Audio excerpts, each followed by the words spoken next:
Hey traders, checking in on the stock market today. So we were looking for daily lower highs to be the result of the bounce, and we were going to be watching for clues on consolidation, volume, and retracement size. And to sum it up in one word, the answer is fear is back on the table. Some of our major sectors dropping to lower lows, and SPY has a very key support level in play. I'm going to go over my XLF short trade review, as well as a QQQ bounce into the end of the day, and what we're looking at from here for the rest of the week.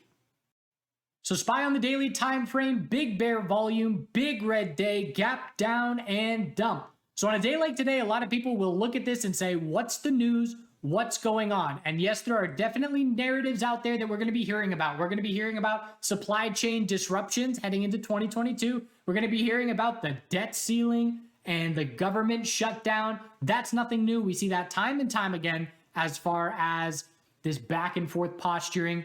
That's not a very significant headline. We're still looking at China and the potential of energy. I mean, there's so many headlines now that you can point to that are potentially fitting the bearish narrative. But what I care about is the volume and the fact that we've retraced 70% of the bounce back down towards the lows. That is definitely a major red flag.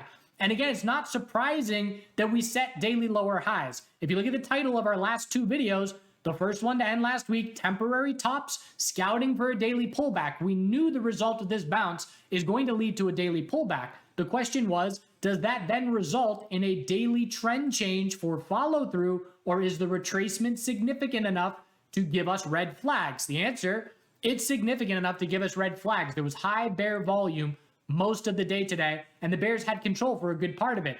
The next video yesterday was rotation games, SPY pressure buildup. What was the buildup of SPY pressure? Multiple sideways days. We're either going to see daily consolidation begin or a bull break for daily bounce follow through. Well, overnight, the futures chart broke clearly bearish, leading to the gap down open, and we saw significant weakness in all of our sectors at the same time. How many times when we were going up did you hear me talking about that? Well, we're now seeing it. We saw it on the initial drop down, and we saw it again today where there's no clear lead bull. Oftentimes we can look and say XLF, clear lead bull, QQQ weaker. Today, all of our major sectors were dropping to the lows at the same time, and no sector was stepping up and saying, I'll take the burden and I'll be the lead bull today, because everything was showing weakness.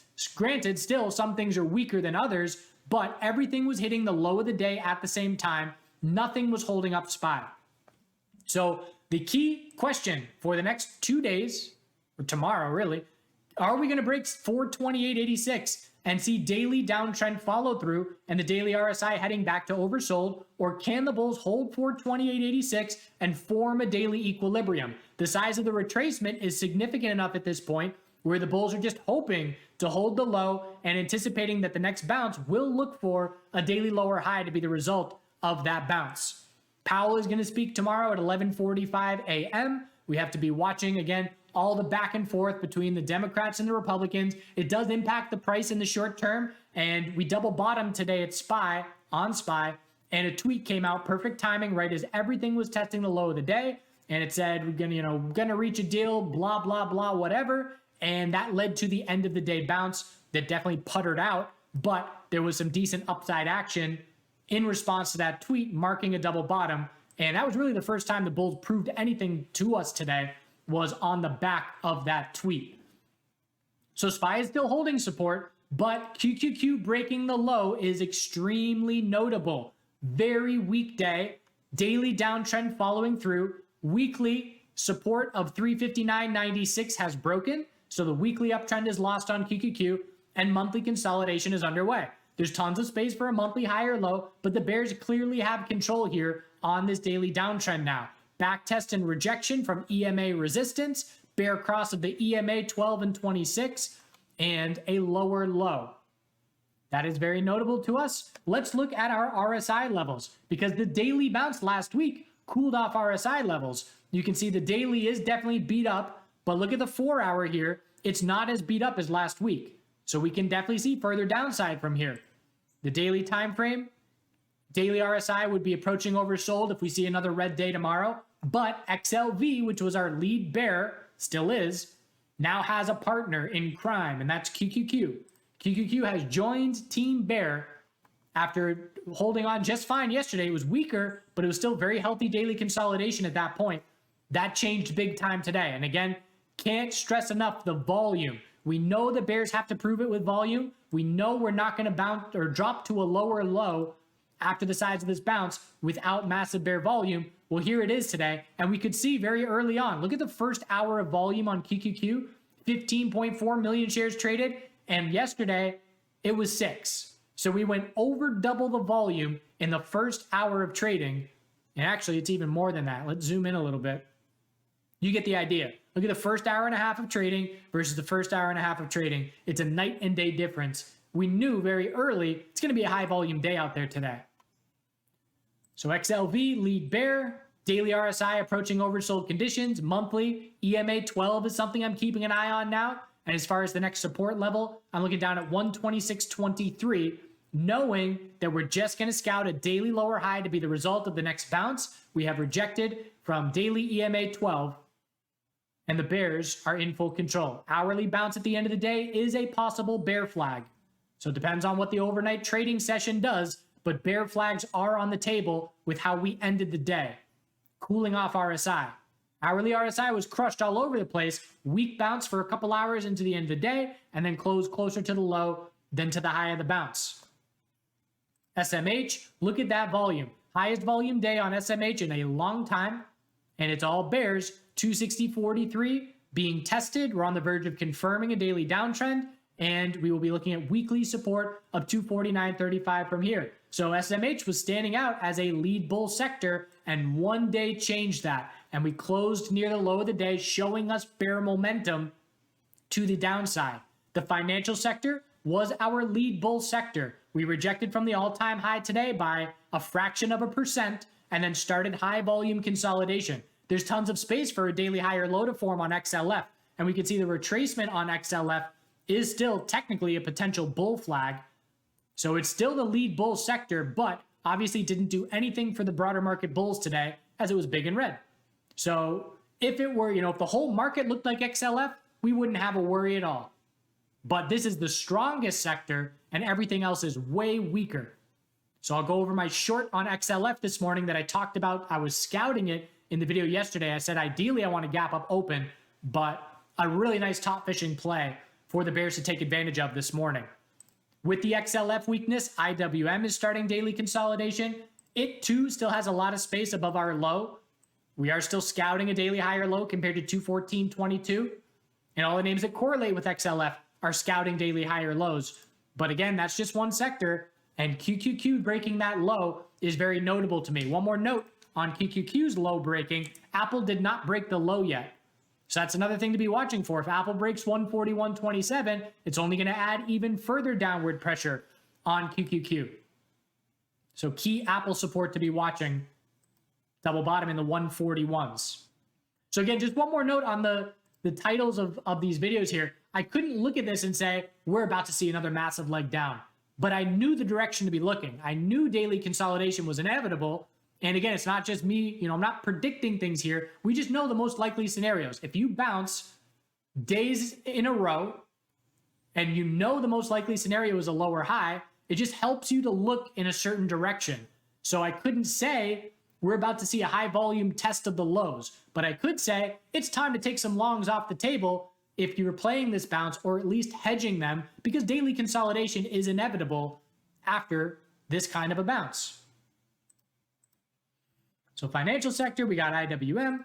Biotech sector, daily is dropping down to the low of last week, 127.13. And you can distinguish things here. Individual names, individual sectors. Names that broke the low, the fear bottom of last week, and names that have not yet. So XBI is right there, but it hasn't broken the low of last week yet. And any name that has broken the low of last week is weaker.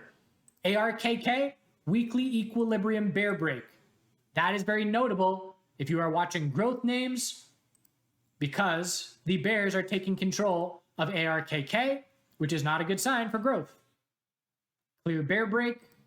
Other weekly equilibrium we were watching was TAN. It still is holding the low of 77.20, but it is in play and we are approaching it.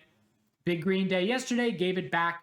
Daily inside bar today, but overall have to be cautious in our higher risk, higher reward names. Yes, TAN and EV does have the potential catalyst with the infrastructure bill and with energy. You know, if oil's going up to the moon, then EV names definitely get a little bit of a bump in terms of being a cost reducer, but they are higher risk, higher reward stocks, and we do have to be cautious if there is broader market fear because they will sell off as well. One thing to note, Tesla is still holding on well.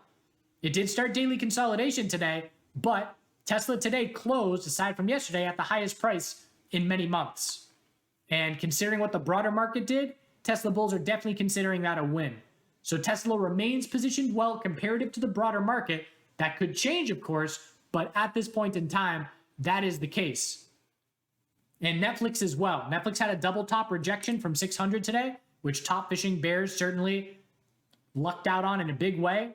Very clear resistance rejection, but the weekly is still more favorable than the broader market as a whole. So again, we want to have names that are standing out as a bit stronger that we want to look to if the SPY bulls defend support and we bounce and form an equilibrium on the daily. And we want to be looking at names that are weaker or if not, and if SPY drops down to lower lows. And again, you definitely want to be hedging longer term portfolios because we can clearly say at this point, this is very different than any of the pullbacks we saw over the last 6 months. And the weekly EMA support is on the verge of being lost for the first time in 9 months. So all the original pullback, we were looking back and saying, is this different? Is this different? And now after this drop, we can clearly say, yes, this is different than these previous times. The dollar is breaking out. That's another factor that we're looking at here. And that was one thing that kept bulls from being too comfortable was the dollar holding daily support, EMA 12, setting a higher low. And here we are in a monthly, weekly, daily, and 4-hour uptrend on the dollar. We know that commodities bulls and broader market bulls and crypto bulls, they are all happiest when the dollar is weak. But right now, the dollar is the strongest it's been in a long time in the last 9 months. And we're looking up at 94.30 and 94.74 resistances as the bulls have control of all these major trends. That's a thing to be watching. A lot of people watch, the 10-year treasury yield as something that they keep an eye on for the broader market. But really for me, the dollar gives me the information that I need. I don't look at the yields a whole lot. I look at the dollar, and the dollar is strong. Oil, potential climax, looking for daily consolidation to be shaping up, and natural gas, same as well. Huge breakout this morning. Natural gas has amazing volatility if you are a short-term trader. UNG is like it's now a leveraged ETF with the ranges we're seeing on a daily basis. So temporary climaxes on these names, and we're watching for daily consolidation to begin, keeping in mind that we will need to confirm 4-hour downtrends for daily consolidation to be anything notable. So drop on oil is notable, but we need a 4-hour lower high and lower low from here. And just keep in mind that the more everybody's talking about energy going up, the more it gets priced in. Just like everybody was talking about the dollar weakness, and it was the most overcrowded trade when we were down holding our lows, and as the momentum shifted, everybody was looking bearish the dollar. So honestly, the more I see headlines and the more I see everybody on one side of the boat, it makes me less confident in that trade. So just be aware of that with, everybody's bullish oil to 100. Well, everybody's going to get on one side of the boat, and maybe that means that we top out before we get to that $100 level. Energy sector, volume climax, and again, watching the tops in natural gas and oil, but was looking at the end of the day live stream here and look at how these volume climaxes signaled tops and bottoms. So bottom, bottom, bottom, bottom. We had a top here, but the volume climax is here. The highest volume day is marking a notable momentum shift pretty much every time it happens in the last 6 months. The highest volume day is either a top or a bottom. So is this now a top to lead to daily consolidation? If we break the low of today, tomorrow, the answer will be yes. Financial sector is consolidating. The more it pulls back, the more that's going to lead to potential downward pressure on this sector as well, which correlates with XLF. So XLF trade. So I entered short this morning while live streaming, and it was just a play to top fish. And at first I was top fishing the high of yesterday, 38.85, but I gave wiggle room. And I was on the verge of stopping out. And I gave the Bears a chance because we started and we rejected from the high of yesterday initially, but we saw a new high of the day. And I thought, okay, well, I am going to have to stop out. And I gave the Bulls a bit of wiggle room to work with. And I'm very glad I did because I was very close to exiting my short right before a massive drop. So exited through FAZ. And in my FAZ position, I then saw the 5-minute RSI. So when I'm trading FAZ or a leveraged ETF, everything that I'm doing is based off the underlying ETF. So I wasn't watching FAZ levels. I was watching XLF levels. And I saw XLF's 5-minute RSI get into the teens. So I took half of my position off because I know a 5-minute bounce is extremely likely. And I exited half of my position right around 38.30. And I had a plan of re-entering it at 38.50. But in all honesty, I was up and just finished my live stream and I was peeing at that moment in time. So I missed that re-entry. Would have been a really good re-entry. We dropped down to a lower low. So all through this, I'm holding my half position. I'm saying, okay, I want to swing this because the last time we saw XLF daily consolidation, it ended up playing out for weeks. And I knew to be scouting the pullback back then because of this V-shaped bounce, but I let it go too soon. I didn't swing it as much as I should have. So now I'm going to hold on to this one and just give the Bears a chance. How many days of pullback are we going to see from here? Maybe it's only one, but I'm going to give Bears more of a chance. So knowing that I was going to hold this position, wanting to swing it, and knowing that the hourly is oversold on XLF as a back burner hourly oversold bounce, and we had oversold, really beat up RSI levels on SPY, QQQ, everybody, I knew to be watching for an end of the day bounce. So I did what I call an insurance play. There's two things I could have done. Number one, I could have exited XLF or my FAZ position, all of it, and just said, I'm expecting an hourly bounce. Well, number one, I didn't know if an hourly bounce was going to happen. And number two, as a day trader, I oftentimes let the shorter term timeframes influence my longer term game plans negatively, meaning I would exit FAZ and then miss my re-entry. And next thing you know, the swing trade is playing out without me and I don't have a position anymore. So I need to keep that position and not close it out. So I do that, but I want insurance. What if we bounce? I like where my account is at today. I've had a good day making this short. I don't want to see my account drop down for the hourly oversold bounce as my FAZ position loses value. So what do? I keep my FAZ position and I enter a long somewhere else. And I hope that that long on an end of day bounce will offset any account drop that I see because FAZ is going down. So I entered TQQQ and I said, all right, well, I am going to enter. And I entered right about here on this 5-minute consolidation. And I said, okay, if we see a new low of the day, I will exit. It definitely needed to be more than that, giving wiggle room. And we ended up, again, that tweet came out right as everything was testing the low of the day. The tweet saying the government's going to reach an agreement, blah, blah, blah, whatever. Again, I can't stress enough, ignore that. You have to be paying attention to it because that's when volatility spikes happen as the bots and the algos react to these tweets and headlines. But bigger picture, the market is not responding to something that every single time has given the same result. Every single time the debt ceiling gets raised. If the debt ceiling doesn't get raised, the market's going to react to it. But the market is pricing in what has happened every single time. And that's that the debt ceiling gets raised. There have been government shutdowns that have taken place in the past. But as far as the debt ceiling in itself as a specific issue, if it doesn't get raised, then we're paying attention. But everything else is noise because the market is anticipating it will. But we put out a tweet, they put out a tweet, and we bounced. So my TQQQ position gained value, and I was walking up a stop loss, and that offset my account actually went up a little bit because my TQQQ position was slightly larger than the half FAZ position that I had left. And then I stopped out when the 2-minute higher lows were lost.